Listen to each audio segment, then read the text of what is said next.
रंग घोरुना प्रिय मिथिला के गोरी रंग घोरुना प्रिय मिथिला के गोरी रंग घोरुना प्रिय मिथिला के गोरी रंग घोरुना। मिथिला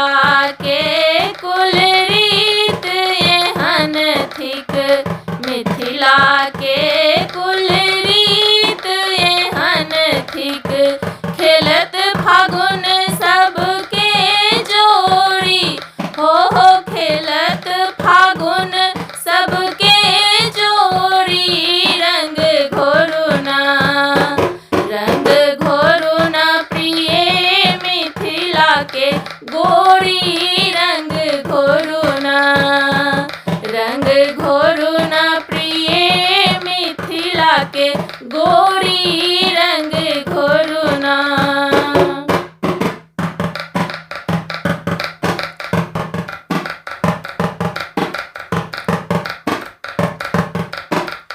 किनका के हाथ कनक पिचकारी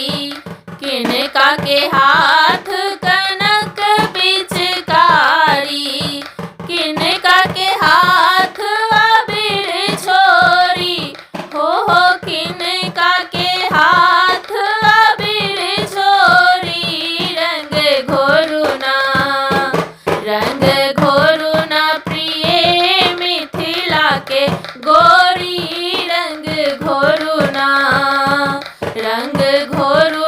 प्रिय मिथिला के गोरी रंग घोरुना।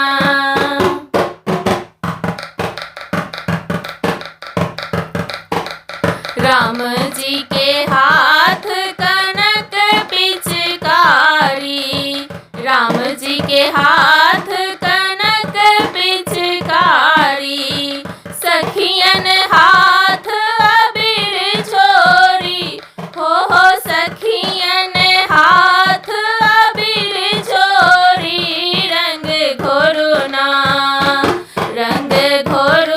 प्रिय मिथिला के गोरी रंग घोरुना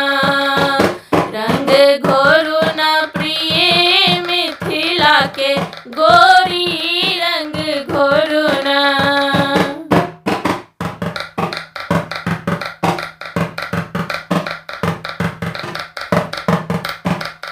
खेलत फागुन रंग रस मातल खेलत फागुन रंग रस मातल मिलत गले एक टोली हो मिलत गले एक टोली रंग घोरुना प्रिय मिथिला के गोरी रंग घोरुना प्रिय मिथिला के गोरी